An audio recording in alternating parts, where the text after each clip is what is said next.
Um, so why don't you tell me just in general, just the story of going from the lowest ranking kid to the highest ranking?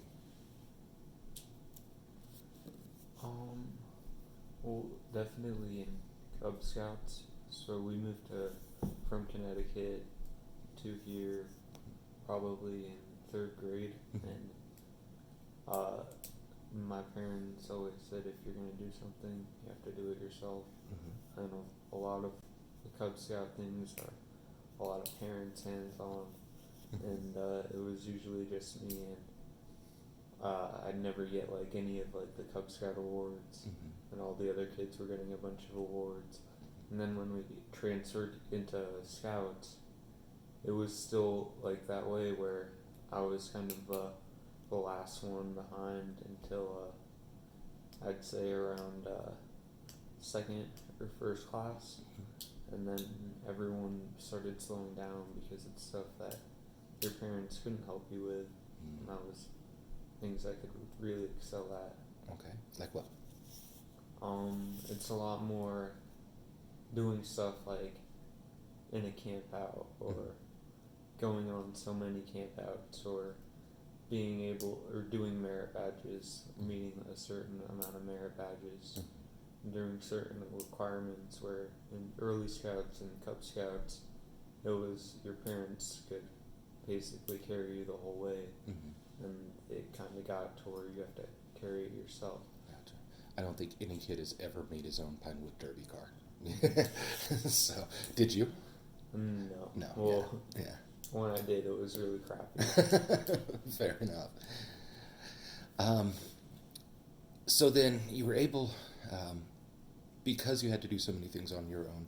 Once things got farther along, you were able to to um, to take care of them. Um, did you help younger kids learn how to do that, or promote them, or like in terms of um, not doing it for them, but showing them how to do things or encouraging them? I don't know about that, Mm-hmm. but there's definitely like mentoring and like helping younger scouts, and Okay. those are requirements too, Okay. and things like that. And how did that go for you? Like, what were you able to help them with, or Um, how did you mentor them? it was really like organizing things like in tenderfoot. There's a fitness test that you have to do, Mm-hmm. and I would organize all the fitness tests, like the mile run, the sit ups, the push ups, organize that all for them, and then a couple months later they'd have to do it again and improve, and I'd Mm-hmm. organize that. Okay. Or it'd be like tying knots, Mm-hmm. building fires, working through requirements like And that. showing them how to do that. Mm-hmm. Yeah. Okay. Very cool. Um, when you when you started getting close to um, to Eagle, like you could see that, like Mm-hmm. you might actually be able to get there. Um, how did that make you feel? Excited. Um, um, were, and I don't mean this negative, but were you ever proud that you could do it when others couldn't? Or Yeah, yeah, did that give you any sort of extra motivation? yeah. Yeah. Okay. These are kind of leading questions, so I'm just trying to think of a narrative that you can give. I like the fact that um, you pushed through. You set reasonable goals for yourself. Just get through this month, get through two meetings, just rather than letting it build up and become that mountain out of a molehill kind of a thing. Um, trying to think, was there one particular aspect that was hardest for you to overcome, or to was there a particular knot or a particular merit badge that? Um, I think at one point I was starting to catch up around first class, and one of the requirements was hold a troop leadership position, Mm-hmm. and I thought I already had an assistant troop patrol leader, Mm-hmm. but I learned that when I was doing my Scoutmaster conference that didn't count, and then I'd have to wait not only like 4 months for new elections, Mm-hmm. but then another 6 months after I would get elected to a position like that. Oh, wow. So it was just a year where I was kind of just stuck, and all I could do was work on merit badges, and that was really like a letdown for me. Sure. Okay. Once that year finished up, how did you use? How did you? I just kept on going. After that, I'd always try to go for positions until I became senior patrol leader, and that's where you lead all the meetings and you organize all the scout things. And I think I was the last position I've ever held, and also one of the requirements our scoutmaster says he won't sign off on your life. He won't sign you off as an Eagle Scout unless you hold the senior leader, the senior patrol leader position. Right. And even though that's not required, it was always something he wanted you to do because he felt if you're going to be an Eagle Scout, you should be a proven leader in the troop. Okay. So I think that's reasonable, but yeah, the extra level of sort of intensity and requirement. Okay. Let's shift a little bit to survival skill stuff. Okay. You got really animated when we were talking about it before, and that tells me that it's something you dig and are into, and it's also very it's unique. You know, not a lot of kids have that knowledge. Not a lot of adults have that knowledge either. When did you first start to get into that?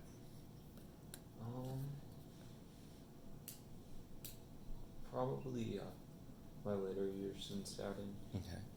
So at the beginning, it's like I just want to get my toe and shit, which is your ability to use a pocket knife and saws and axes in the troop, and it's kind of like you have a pocket knife, and that's kind of all where it like ended. Like you have the pocket knife, and now you're cool. But it was always just like getting over like your first aid requirements, all your requirements for survival, and not really like learning it, but just kind of blazing through it, right, okay. Just so you could get to the next requirement. But I think just going camping more often and things like that, it's really like piqued my interest and things like that. Okay. Was it part of the scouting, or did you learn stuff on your own? Both. Yeah. Okay. What were some of the things that you picked up from scouting, and what were some of the things you picked up on your own? I think the biggest one that's always stuck with me through scouting is whenever you're in a first aid scenario where you find someone who's been bitten by a snake or has been hurt, the biggest thing is always checking to make sure the area is safe. And that was something scouts always got tripped up on, because like, what if you do a broken bone, and they'd go into like the procedures without saying, making sure the area is safe, because if you get hurt, now you're both down, right, and no one can help you. I think that was the biggest thing I learned from scouts. And then I think outside of scouts was definitely what you should do in encounters to certain animals. Okay. And things like that. So what are some of those that you learned? The difference between being attacked by a grizzly bear and a black bear is grizzly bears, you're supposed to get into a fetal position with your backpack out, because grizzly bears are usually territorial and they aren't there to kill you, they'll just try to scare you away. Gotcha. And you won't be able to beat a grizzly bear in a fight, most likely. Generally not. But with black bears, you generally want to fight back, fight with everything you have. Okay. Things like that. Knowing your awareness, knowing how to identify certain bites in certain animals, if they're venomous or not, knowing how to identify certain edible plants. The main rule is if you're not 100% sure, don't eat it. That seems reasonable, yeah. Have you ever had a chance to apply any of that? No, I don't think so. I mean, That's good. That means, Yeah. in that case, you're not doing the things that are putting you in those bad situations. Um, Kind of off topic, did you see there was a video that went viral last year, the year before, where some guys were hiking and just on a trail, and they came around and there was a bobcat or something up on a perch above. Well, no, they saw it walking down the path, and they came around a corner, and then it got in the high ground on them, and they were just like, "What do we do?" And one guy's like, "Let's pet him," and everyone else was like, "No, you just back up and keep your face towards them, and just get out of its space," kind of a thing. I thought it was hilarious. Like, let's pet him. No, don't pet the wild animal. What about the guy that was up in Boulder that had to fight off? What did you think about how he did it? He had to fight off a cat. Definitely the right thing to do, just like the black bear. Mm-hmm. You're supposed to fight with everything you got, and I'd say he was definitely lucky because it was only like a cub that attacked him instead of a full-size mountain lion. Right. He choked him out, didn't he? Yeah. Brilliant. I'm not going to be able to stop this thing unless it stops. So, have you ever given the the extra stuff that you've learned, the extra survival tips, during your scout meetings as a leader? No, I don't really think I've ever have to do that because most of the adults and scouts know that stuff. Okay. Whenever I'm hiking with my friends, I usually have to do that. Okay. One kid jokingly said, "What if we run into a bear?" And he said, "Easy, I'll just run away from it." Oh yeah. Yeah. You don't do that. Climb a tree. No. What'd you tell him? That's No, you should never run away from a bear because it's able to outrun you. Yeah, exactly. What do they get up to, like 30 miles an hour or something like that? Yeah. Yeah, you're not pulling that off. So, unless you're Michael Scott in that one episode of The Office, but they had one of those "you were going this fast" signs outside of the office, so he's running past it, and a car drives by, and he's like, 29, I did it!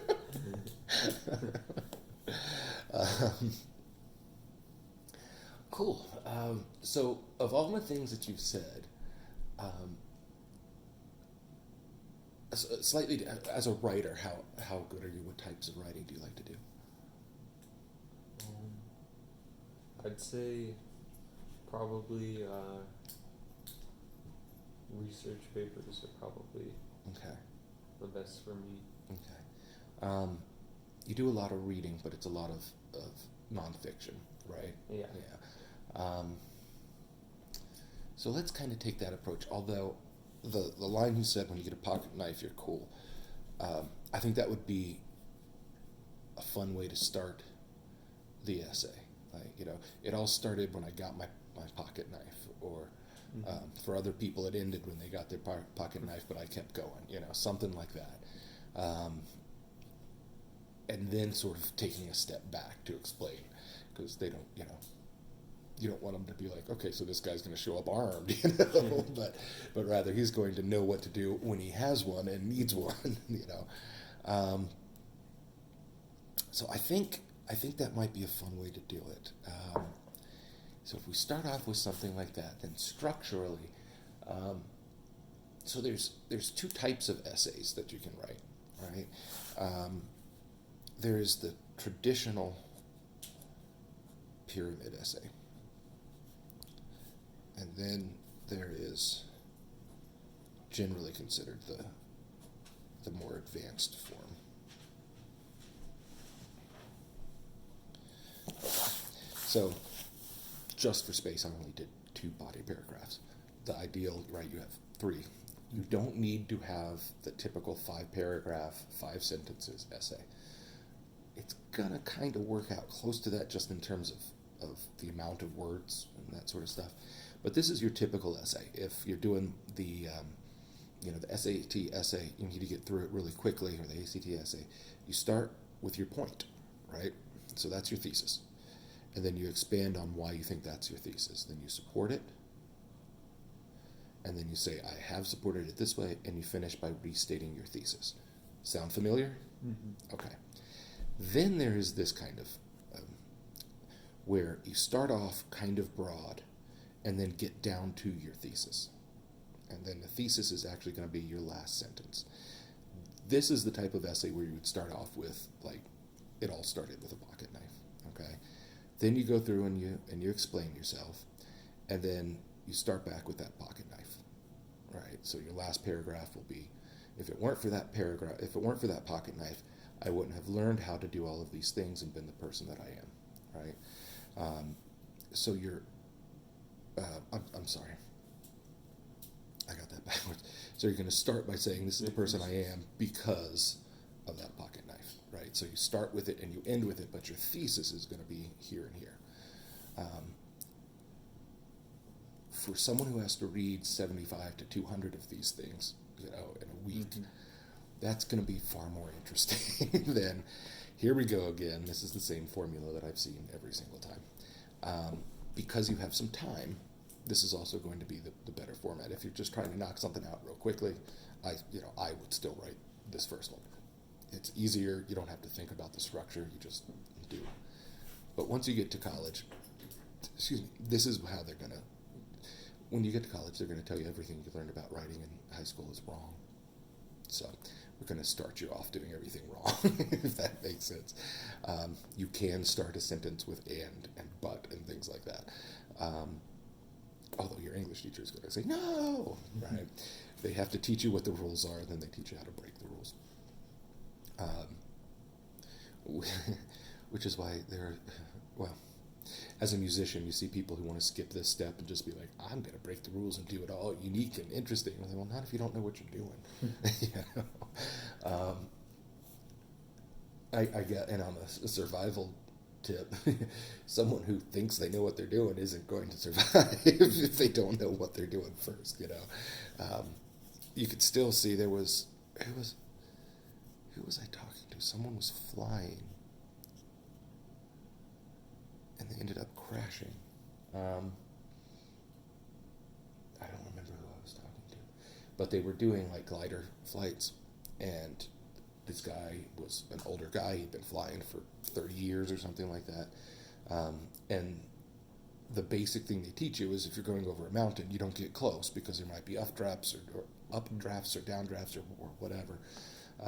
And this guy just kept slowly getting lower and lower, thinking, I was able to pull it off once, I'll pull it off again, and I can get a little closer, and then he crashed and died. But if someone is going to pull that off, it would be the person who's been doing it for 30 years and should be a little bit more aware. He just got way too close, and if I remember correctly, there was someone else in the plane, and they think that guy was like, come on, you can do it, egging him on kind of a thing. But when you know what you're doing, you should know how to do it more safely. So I'm a very visual guy, which is why I draw these out. Okay. It also helps to have, I'm not a big fan of like full-on outlines, but if you do a basic general outline, just a couple of lines that let you know, I'm going to go from here, from this step to this step to this step, then it helps because you don't have to think about what you're going to say. You can just think about how you're going to say it, right? And the worst thing about writing an essay is when you kind of know what you're going to do, and then you get writing and you hit this great idea, and then your brain shifts to that idea, then you're like, wait, what was coming next? So that's why you write it down. Just let your brain not have to worry about remembering extra things. And that goes on especially during the test. If when you take the ACT, SAT, it just, your brain's thinking too much. Give it a break. So, do you like the idea of starting off with the pocket knife? It's all up to you. So, yeah. Okay. How would you explain the importance of it? Like, what are a couple of the top 3 things that you where it led you? And remember, this is always, got to come back to you and how it defines you. I'd say responsibility. Okay. If you're not responsible with a knife, you're not following, you don't have your blood circle set up, if you're not using it the right way, you get cornered, corners cut Mhm. off your toe and shit. Okay. If you have all your corners cut off, then your knife privileges are revoked and you can't take it on campouts anymore. Okay. So always being responsible. Did you say blood circle? Yeah. What's that? Or if you have your knife and you make your circle all the way around, Okay. no one can come in it, and Okay. if someone does, it's still your fault because you warned them to. Okay. I like that phrase. Blood circle. All right. What's another important aspect of it?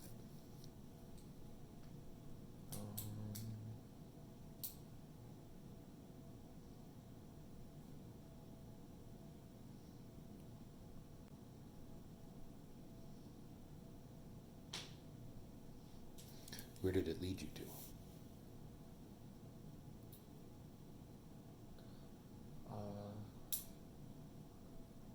Getting another knife. I'm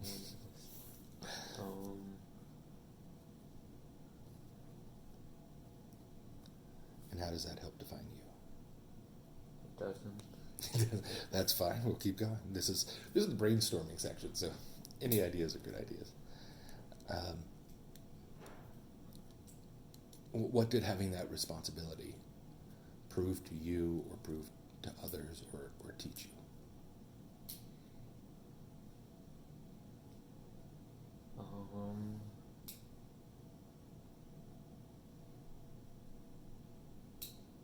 I'd say that not only are you responsible for yourself, but you're responsible for other people in that moment when you're handling a sharp object.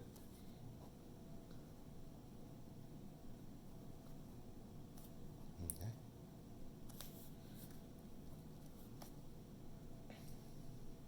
What was the feeling of getting that pocket knife? Excited